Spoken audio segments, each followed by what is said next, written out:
Chatting with Cherubs. Hello and welcome to Chatting with Cherubs. I'm Gearóid Farrelly and I'm here with the wonderful Morgan Rees, and I'm here with the magical Josh Jones. Hello. Hello, Cherubs. Hello. How are we doing? Good. I've just this morning finished watching. I watched the last episode of. I've been watching that Girl Bands Forever.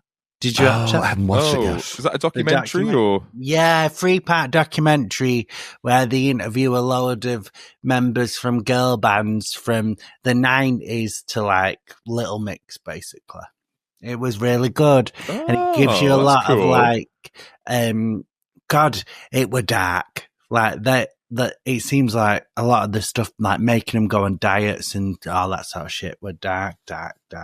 Oh, but if anyone made music be on the diet, I'd be the first out of a band. I'd be the moodiest boy band in the world. yeah, you're the Gary Barlow. You're the one with, but you do all the work. But yeah, I do the work. I write the songs. But if you dare make me go on the calorie deficit, all my songs should be really moody. I absolutely love girl bands. I've always been obsessed with 90s pop. Like I did a podcast called Fascinated where I interviewed loads of them like for years, and oh my god, it's my favorite thing I've ever done. I could talk about it forever. Like it's fascinating. Some of the common threads amongst them all? They were all treated like shit.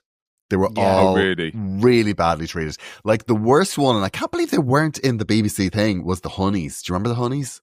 No, but the Sugar Babes were in it. Girls Aloud wasn't even in it. I was like, what? No Girls Aloud, and they didn't do the Saturdays. Yeah, like the with the Honeys, I remember I interviewed Selena, who was the lead singer, and she's an incredible singer, and she wrote the song, like the big, we come to the end of the line. And what was the other one they had? The other big one, Finally Found. Do you know that song? Finally Found. No, I don't know the Honeys. No. Oh, they were brilliant. But she was saying that when they first did Top of the Pops, their first, they were in like top 10 or whatever. They were like riding high, and she was about to walk on stage at Top of the Pops, and the manager like basically pointed at her belly and just went, "You need to lose some weight." Yeah. Imagine before you went on to, and like if you look at her, she looked amazing. Like they looked all absolutely stunning. It was just like these lads keeping them in check. Weird. Well, yeah, and I bet that person was fucking massive, or was really unkempt. I know those two are mutually exclusive, but I bet that is someone that, if anything, you could point to every inch of those and say, sort that out. Do you know my favourite bit about the documentary is when they spoke about the Spice Girls, this bloke came on and I just didn't like him. He said something about Jerry being like, having big tits and being 17, and I was like, this guy's a creep. And me and James were like, I made James he only watched the first episode, it wasn't for him. But when we were watching it, it was like, oh God, both of us like, this guy's a creep. And then like 2 minutes later, it was, he founded the Girls Aloud, he auditioned all of them. And then before they had any songs out, before anything, while they was doing the rehearsing, they all sacked him. The Spice Girls? Yeah, they sacked him. And then went off and did their own thing. So I loved that because I thought, yeah, you're a prick. And you got the proper vibe that he was a prick. And I was like, oh. Yeah. So he auditioned them all, put them all together. And then when they were together, we were like, oh, we don't like him, and fucked him off. And I was like, that does seem very like the Spice Girls. I like it. Yeah. I have to say, though, I hate the Spice Girls because they fucked over my favourite band. Who are yours? Yeah. Oh, I remember you saying Shampoo, yeah. The whole girl power thing, they ripped it off. And Jerry even wrote about it in her autobiography. And I was like, oh, you fucking piece of shit. When they endorse the Tories, I mean, like, I'm sorry. Unless you publicly come out and go, hey, we were wrong about that. Fine. I am a forgive and forget. But there's always got to be a road of redemption. But it's just never spoken about that they endorse the Tory party. But Wannabe is sick, innit? Wannabe's I do like Wannabe. Fair Not play. Gonna lie. That's a video as well. Yeah, I mean, like, I still dance to R. Kelly Ignition. I can't really have a go at the Spice Girls, can I? Yeah. Well, only one of them was a Tory. You're painting all 5 with one brush, you know. No, but the Spice Girls group did as well, not just one of them. Did they? I believe that's the case. I can't met Mel imagine C in Mel the shop, B and she was doing lovely. that. Yeah. She was Even nice, though, yeah. did you say to her, "You robbed shampoo, you bastards"? And she should've. was like, she was there in boots with L'Oreal in around, like, "I'm going to pay for it."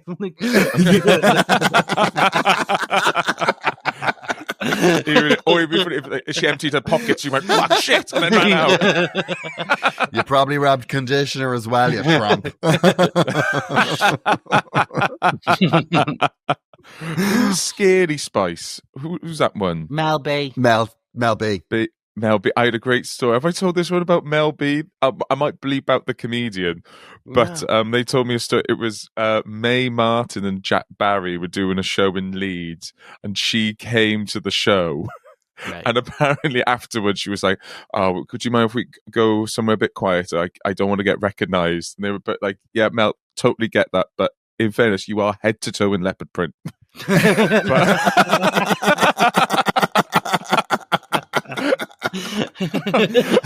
I said, what they're going is, "Oh, that looks like Mel B."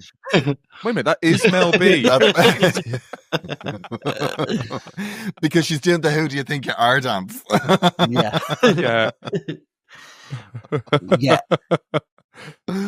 Yeah, it's kind of weird because some of them did really well. Like, I think Mel C did really well outside of the Spice Girls. She's done musicals and stuff. Yeah, she's done musicals. Yeah, and her albums are good. She's got a strong voice as well. I'd say she's the best singer in it out of them all. Yeah. Best vocalist. It was really weird because I was reading about David Beckham getting the knighthood yesterday, and they were constantly referring to Victoria Beckham as Lady Beckham. But yeah, she's Lady Beckham now. Is I bet she? they love it. Yeah. Lady Beckham. That's what they were referring to her in the paper. I was like, this is posh. Yeah. Yeah.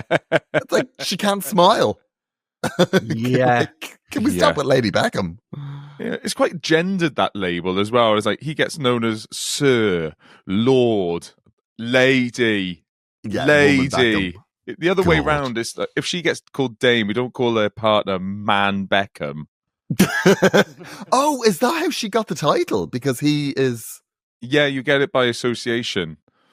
Oh, because she got it because she got something a few years ago, and it was like for services to fashion, and I was like, oh, come on.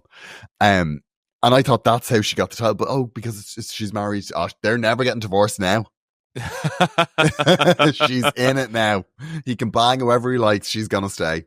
Yeah, God. I was reading about that knighthood, and there was all these articles going like, "Oh, and David did such a touching tribute to Victoria, his wife." I was like, "Oh, what's this touching tribute?" Is it him talking about how encouraging, how supportive, how much of a brilliant mother she's been? His touching tribute was the fact he thanked her for making his suit. That's not a touching tribute. That's a plug. And also, he talked about how he's always been influenced by Prince Charles's style. What? I was like, yeah, now because he got Victoria to make him like this morning suit, like with the tails and stuff, but he said that the reason he got it was because he really liked Prince Charles's style, and that's something that Prince Charles would wear. Oh, you're ass licking now. You've already got the knighthood. I mean, climb out of his ring. Fuck me. It's embarrassing. Yeah. That's probably the only reason he went down on that knee to get knighted. Yeah, that's like me going with a massive blowout and be like, "Oh, it's because I've always loved Camilla's hair." No, you've not. She looks like she's got a helmet on her head. That's the only reason I cheat, is because I love Camilla's style. Yeah, exactly. Yeah. I also wish I was a tampon so I'd never have to leave your knickers. Yeah. I forgot about that. So gross. They're dirty talk. They're dirty bastards. I have to say, I wouldn't want mine released. I wouldn't want mine.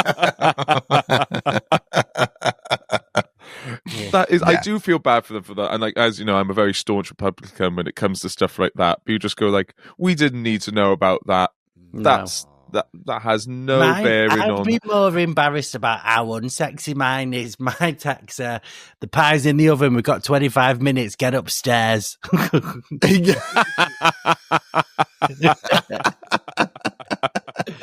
I think when we Yeah. got, like, as queer people, we got involved douching and we've got involved being clean and prepped. A lot of our sexting is logistical. Yeah. It's like, hey, Yeah, baby, it I is. can't wait to be in you tonight. Just like, oh, I've had a curry. Yeah. Mouth only. Yeah. Oh my God, I can't wait until you get home. Oh, sorry, babe, I've had a big lunch. Do you know what I mean? Yeah. Gay sex is like driving home on the motorway at night. Like, you think, it'll be nice and easy. And then all the fucking traffic lines they've put all the cones up and stuff because we're just douching. And like, that road's closed. Yeah. You have to do it. Yeah. You have to go around the A roads. Yeah, I would do tonight, but there's a diversion. Yeah. There's some boxes at the garage door there. I think that I don't go in for sexting really. I think all of my texts between me and my partner are very logistical. Like, it's very Well, when much, you started dating, you would have had to keep replenishing your quill.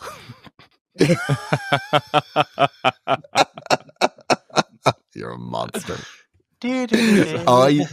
Ours are all like, you know, like, is there anything in the post? And it used to be always like, the cat did a poo. Did the cat poo? The cat did a poo.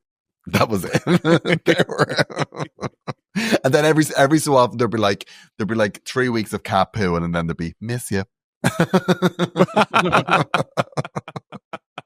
I did send a nude once to Janet. And it was me. And then Janet responded, "This is really fit, but I did ask you to tidy the bathroom." And there was a state behind me.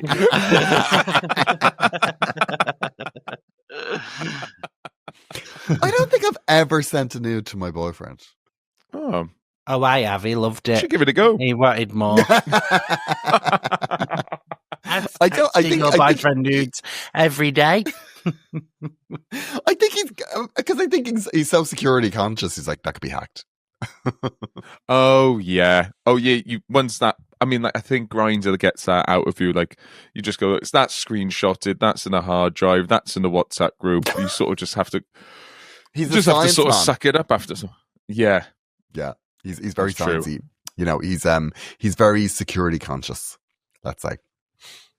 I don't think he'd appreciate it at all. I think what I'd have to do is I'd have to take a Polaroid and just give it to him. And then stand there. What he'd find sexy is I'd show it to him and then he'd burn it. It would look like a witch's trial thing, wouldn't it? Give me a picture of your partner nude and then we will cast this spell. No one shall ever look at them unclothed again but you. Yeah, exactly. Sorry to circle back on the David Beckham thing. He was knighted for services to sport and charity. I mean, apparently he's an ambassador for UNICEF. I've never seen that man speak about anything. But if as soon as you hear him speak, speak, you just be like, "Oh, this is very high." Yeah, he gives real choir boy vibes, doesn't he? Yeah. But Josh Gearóid, if you were to be knighted, for what services do you think it would be for? Vibes. Yeah. Josh, you become Lord for services to vibes. Please rise, Lord Josh. Yeah. I don't know. I give money to charity, but not enough to get knighted. But I do have stuff going on. Yeah. I think it would be for trying to make the world a more efficient place because I'm always giving out about things. Yeah. Yeah. For services to Karen in. Yeah, exactly. Yeah. Actually, you would probably be Lady Karen. Everyone would call you that. Yeah, for services to entitled white women everywhere. Gearóid, arise. Lady Karen.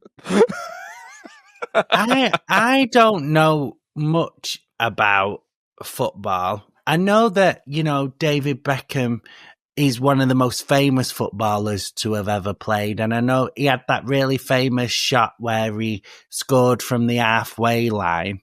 Yeah. But is he regarded as one of the best footballers to have ever played? Or is he just fit I don't really get. Like, I think they probably play into each other there, isn't it? Yeah, I just don't really know if is he like. I know he was dead famous and the most famous footballer, but like being the most famous doesn't mean you're the best at something.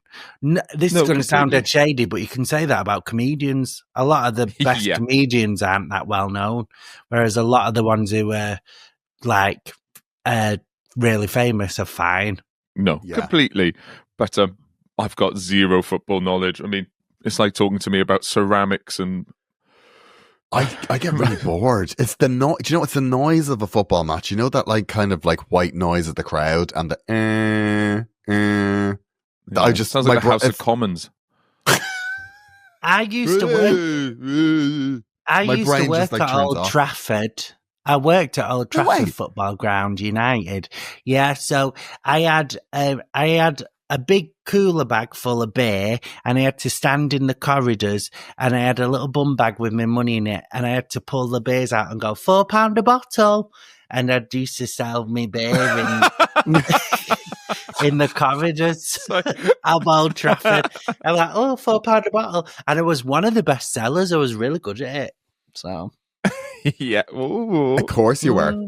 Yeah, but I used to do that, but I didn't work behind the bars. I think to empty the bars, they hired all of us. So every match day, I used to just go and sell beer. That's not a bad job, is it? No, it was when I was at uni, and I remember it being like £12 an hour or something. Which when I was a uni student, that's quite amazing. Good. Yeah, it was quite really good. Brilliant. Yeah. Why do you think you were so popular? You just have to shout and be like, "There's beer here." So if they're all queuing at the till, I'll be like, "Come here, it's quicker. Just get one of these."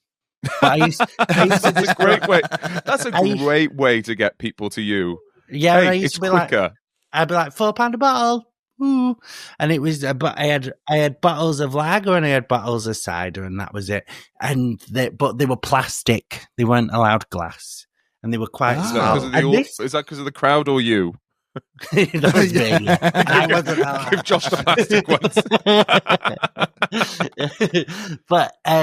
But yeah, so I did that. But I think this was like 12 years ago. Yeah. Yeah. Wow. £4 a bottle 12 years ago was quite a lot of money, I think, because they're not massive bottles; they're like that big. Yeah, that is very true. That is really extortionate. But I was reading about. Oh, sorry. I think the prices in all those stadiums is ridiculous and stuff. But I used to go and watch football when I was a kid, and I'd go with my dad. And I like going to like a smaller ground. For me, football, I would rather see a smaller football team. I think that'd be a good day out. There has to be a burger van. This is what I want. I want a proper shit burger.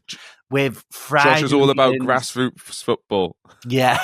So I don't want to go and then go to Old Trafford and pay ridiculous amount for a shit hot dog that's shit and horrible. Like, I want a proper greasy burger van burger. Nice. Yeah. Zero rating on the hygiene. Yeah. Yeah, exactly. Certificate. It's the burger van with their hands. A burger restaurant on wheels, so they can zoom off every time a health inspector arrives. Yeah, exactly. It's right beside a Portaloo, no hands-on in sight. Yeah. If I'm not served by a Tracy or a Julie, I'm not eating it. Yeah. It stinks of onion, and that's just from the people that work there. Have you seen the whole Prince Harry thing at the moment? No, yes. You said something about Prince Harry before, and I didn't know what you're going on about. I loved Prince Harry. I always liked him. I always thought he was really cool. You know, I thought it was good that he kind of said, you know, fuck you to the royal family. But now he said the most obnoxious thing in the world. He basically was talking about how the best thing about being British is the banter. Like a straight man talking about the banter. I'm just like, oh, I'm done. I'm out now. I don't think it's the fact he's straight. I think it's the fact he's a prince. Yeah. What did he say? I have the quote here. He said, he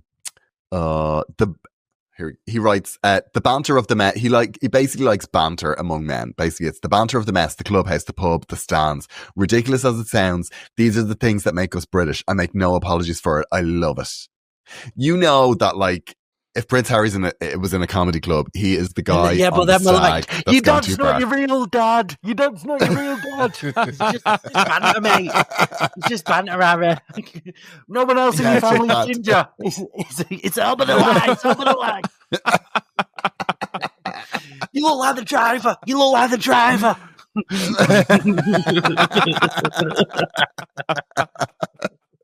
Yeah, you know that spare came from that was banter.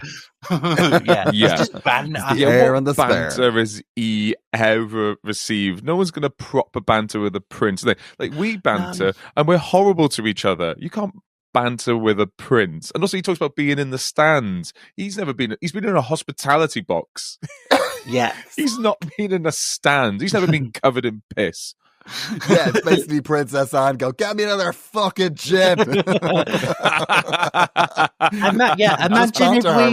Imagine if we treated Oriole the way we treat Gearóid. I'd be beheaded. I'd be murdered. This is just outrageous. It's the fact you admit it. No, it's fun. Yeah, you'd say one mean comment, and then someone would come out of the stand talking into their wrist, going, "We got to take this little, we got to take this queer down. We got to take this little pub boy down." Like Harry said, it's what makes me a Morgan British, bullying you, picking on the only non-British one here. Yeah. Yeah, the colonizers at work again. Yeah, that's right. Exactly. If somebody did ever banter with Harry properly, there would just be like MI5. There would be a single shot would ring out. Yeah. You would make a joke about his appearance, then a red dot would appear on your forehead, Yeah, exactly. and he would just lean in, and he would then go into the poshest accent in the world. You have 3 seconds to take that back.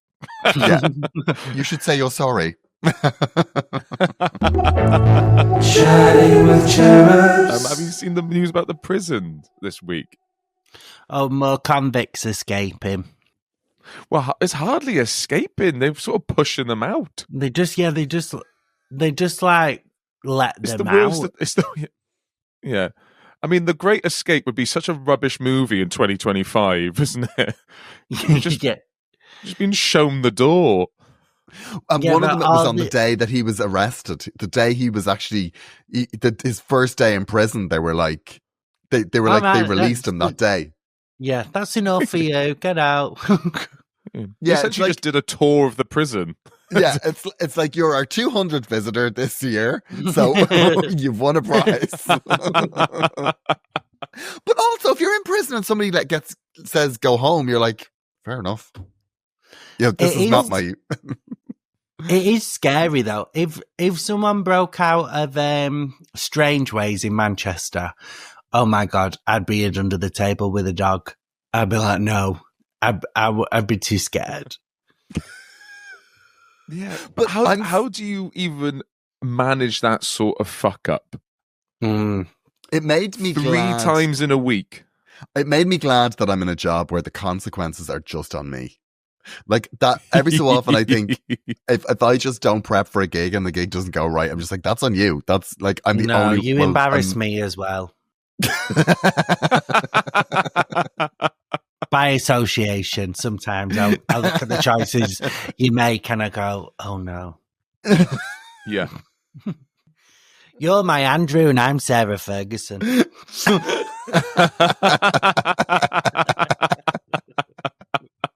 Josh desperately trying to distance himself from you. Get out of my house. But those prison officers, you just go, it's the one thing you can't drop the ball on.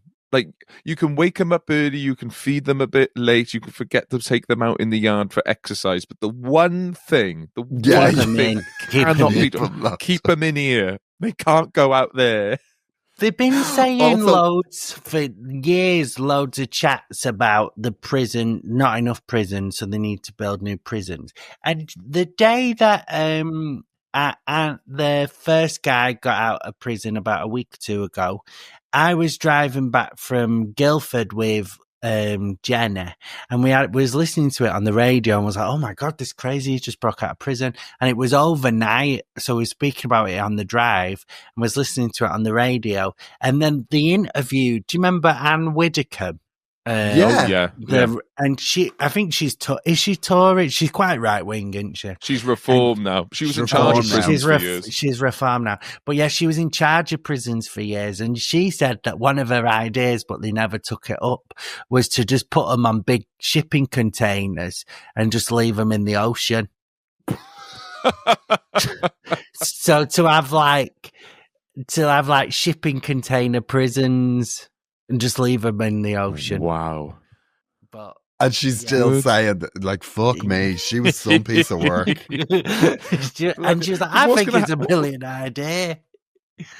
She was but like, if really they're like, letting them out on land, they're just going to take over, and all of a sudden we just go like, oh, by the way, we've stopped all the small boats, mainly because all the big boats are now run by criminals. Yeah. So, we're now surrounded by these big warships run by criminals. Pirates, also, like, what happens to the people who work there? How do they get in and out every day? I know. Yeah, every prison officer now gets a speedboat. I do think it's a really bad time to make a fuck up like that, because, like, obviously they're like, you know, because people are going, it's coming up to Christmas, so like people are going to get their annual review. So can you imagine like that prison officer being like, okay, Brian, there were a couple of things this year I think you probably know yourself. Yeah. So you won't be getting a full bonus. Talking about prisoners at the moment, have you seen the 2 French prisoners, the Louvre robbers? And if you haven't seen them, I recommend seeing them. Heavy on the seeing. Ooh, there's nothing I like more than a delicious little bad boy. I know. Hello. Whoa. Me. It's likely turned from a mug shot to a cum shot, if you ask me. Wow. Oh, look at that. Mm. Come on. If you'll just listen on audio and put in the guy's face to the camera. Bonjour. This is bonjour. Bonjour. Voulez-vous coucher avec moi, c'est moi? Voulez-vous coucher avec moi, c'est moi? How did the Louvre robbery happen? Well, because the security guard swooned and then fainted. Yeah. That's the other one. Now that one, the second one, not the white guy, the person, the global majority. Now that is a blue steel. The other person looks like they are taking a photo. That's what's it called? A smile. When you proper pout, smile with your that's eyes. a pout, isn't it? The both That person knows exactly what they're doing.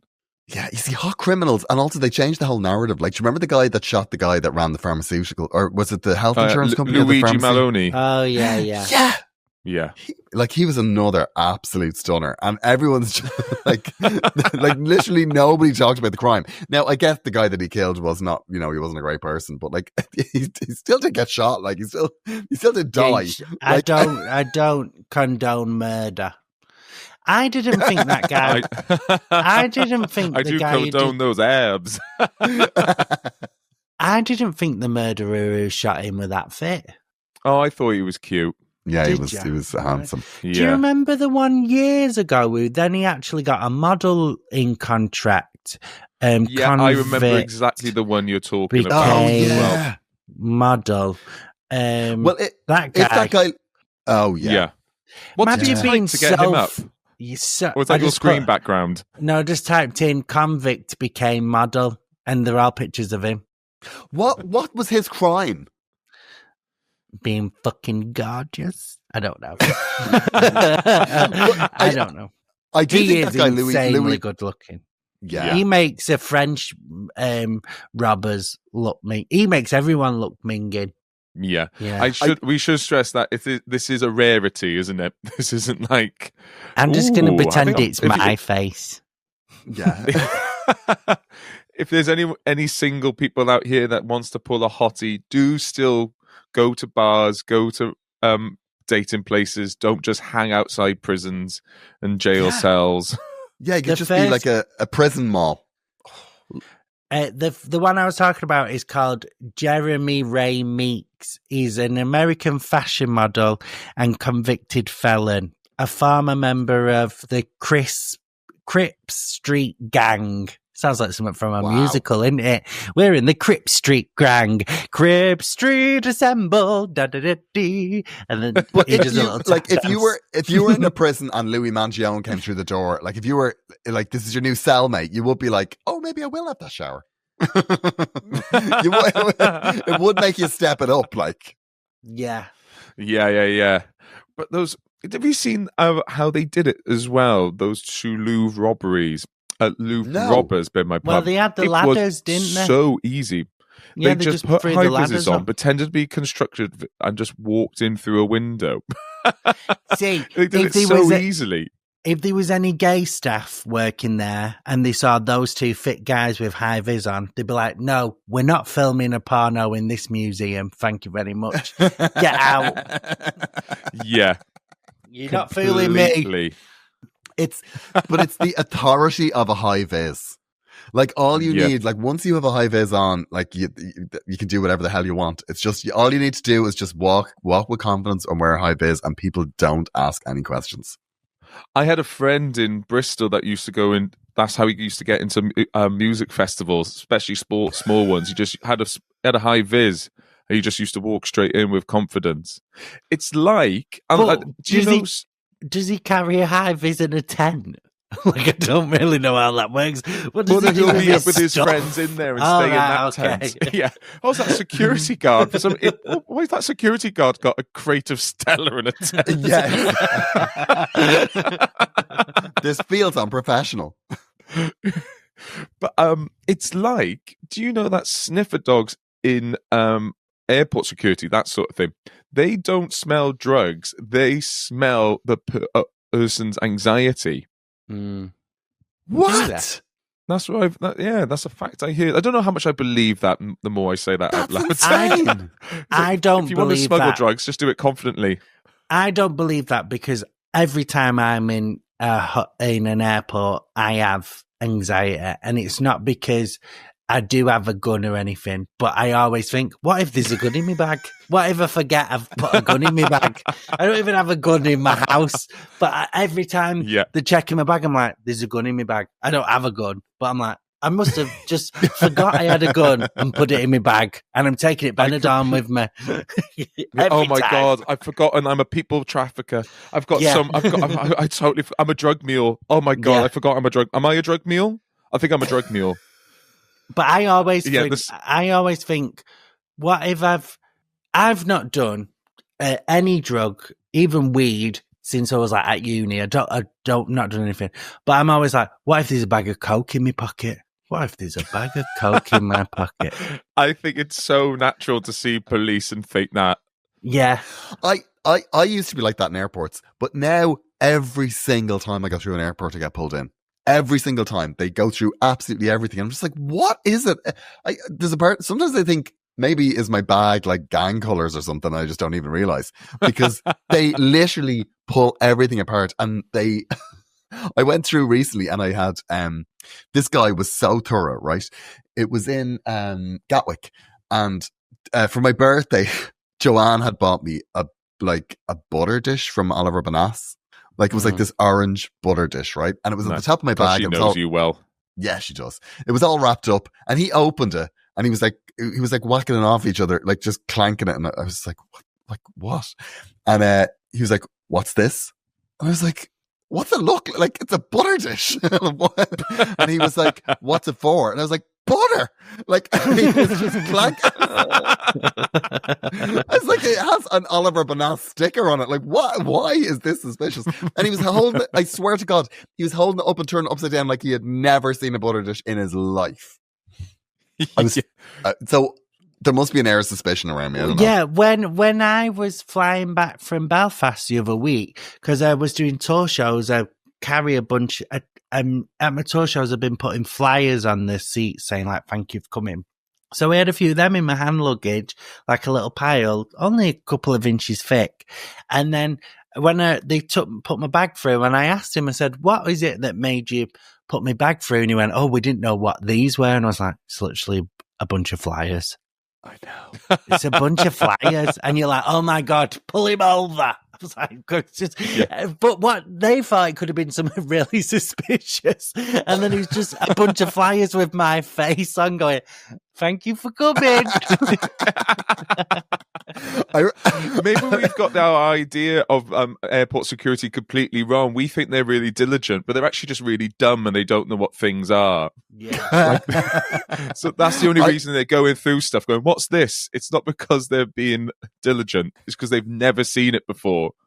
When I remember asking. When I smoked, I always had lighters in my bag and forgot about it, and that got pulled over.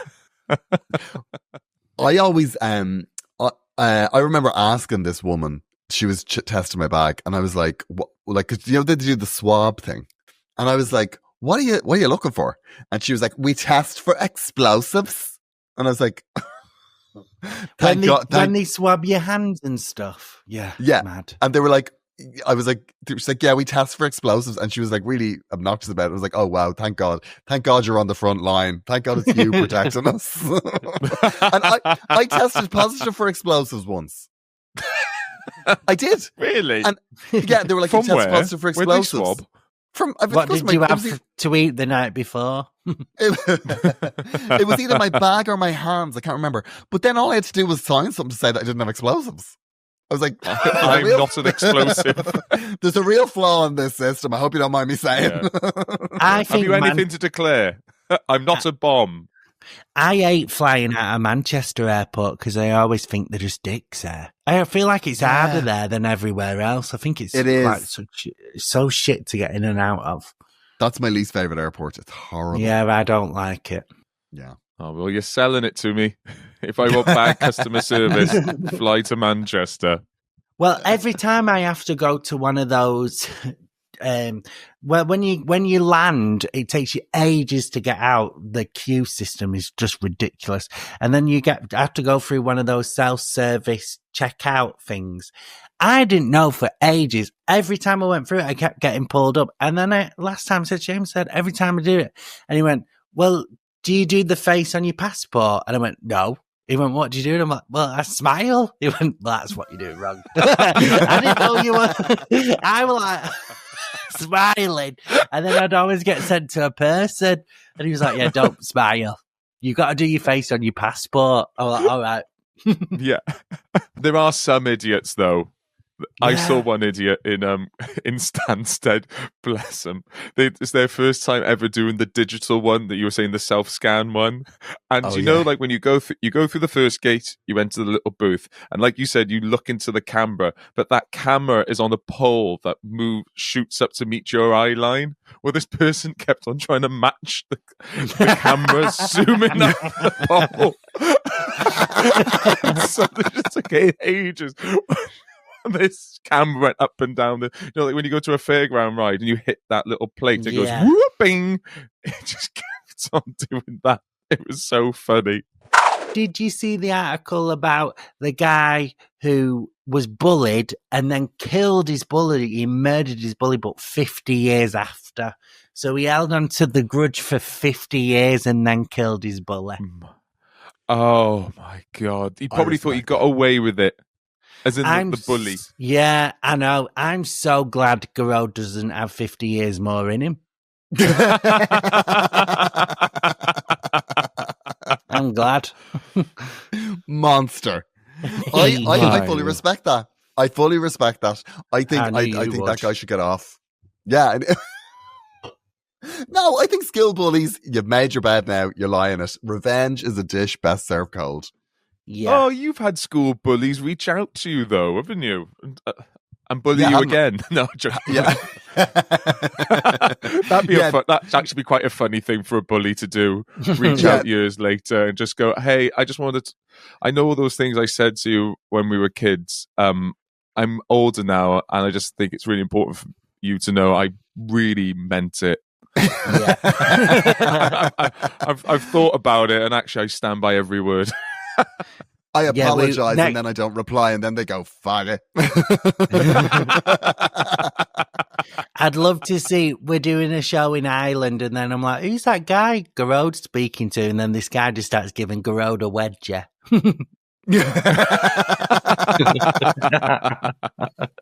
Thanks so much for listening to Chatting with Cherubs. I will be on tour in the UK in January, and I will be in Barcelona in December. The dates are on gearóidfarrelly.com, and I have another podcast called Agony Rants. Hello, and I'm also going on tour next year with a show called What a Bummer. I'm all over the UK and Ireland, so do please just get tickets at www.morganreescomedy.com. Josh. And I'm on tour at the moment. We've added a load of extra dates for next year. You can get tickets at joshjonescomedy.com. And also, if you live in London, come to the Leicester Square Theatre on the 19th of November. Tickets at joshjonescomedy.com. Excellent stuff. Well, thanks again, everyone, for listening. We've got a bonus episode on the Tuesday and the main episode on the Thursday. See you next week, everybody. Bye-bye. Bye. Bye-bye. Bye-bye. Chatting with Cherubs.